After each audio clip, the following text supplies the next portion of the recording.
Hello అందరికీ. Video start చేసే ముందు అయితే ఒక లైక్ అయితే కొట్టండి.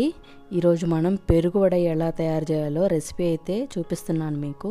ముందుగా అయితే జార్ పెట్టుకొని దాంట్లోకి పచ్చిమిరపకాయలు, అల్లం ముక్కలు, ఇంకా జీలకర్ర వేసి అయితే మిక్సీ అయితే పట్టుకోవాలి. అవి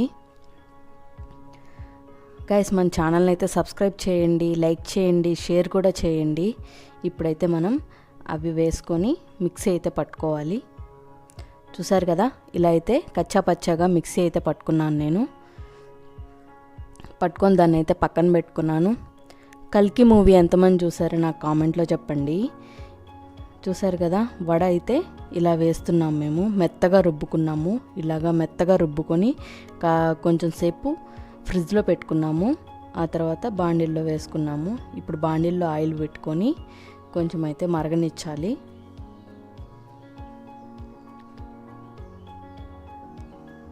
దాంట్లోకి ఆవాలు, జీలకర్ర వేసుకున్నాను. ఆవాలు జీలకర్ర వేసుకున్న తర్వాత వాటిని చిటపట మన్నేవాలి. ఇప్పుడు మనం ప్రిపేర్ చేసుకున్నాం కదా, అదైతే కచ్చపచ్చగా వేసుకున్నాం కదా, అదైతే దాంట్లో వాటర్ పోసుకొని ఆ వాటర్ అయితే దీంట్లో పోసేయాలి. చూసాం కదా, దాంట్లో కొంచెం కరివేపాకు పోసుకొని ఇవి కొంచెం ఉడకబెట్టుకోవాలి. కొంచెం బాయిల్ అవ్వాలి వాటర్.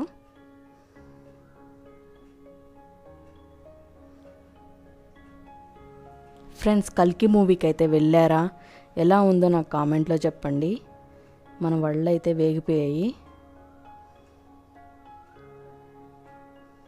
మేమైతే లావుగా చేసుకున్నాము, పెరుగు వడ కదా, అందుకని. ఇప్పుడు ఈ వాటర్ అయితే కాగిపోయాయి. టిఫిన్లోకి అయితే సూపర్ బ్రేక్ఫాస్ట్ అండి ఇది. ఇప్పుడు పెరుగు అయితే మనం కొంచెం వాటర్ పోసుకొని దాన్ని అయితే గుల్లలు లేకుండా మొత్తం ఇలా చేసుకొని ఆ తర్వాత ఇప్పుడు బాయిల్ అయిన వాటర్ అయితే దీంట్లో పోసేసుకున్నాను.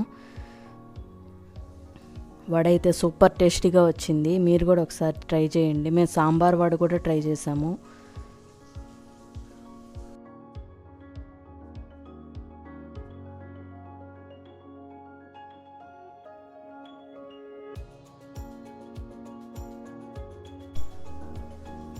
ఇప్పుడు మనం చేసుకున్న వడలైతే పెరుగులో వేసేసుకోవటమే. ఇలా బాగా ఒక 1 అవర్ అలా నానిస్తే మన పెరుగు వడ అయితే రెడీ అయిపోతుంది. మేము డిన్నర్కి అయితే ఇవి తిన్నాము. చూసారు కదా, మన పెరుగు వడ అయితే రెడీ అయిపోయింది. మన ఛానల్ని అయితే సబ్స్క్రైబ్ చేసుకోండి, బెల్ కొట్టడం మాత్రం మర్చిపోకండి, లైక్ చేయండి.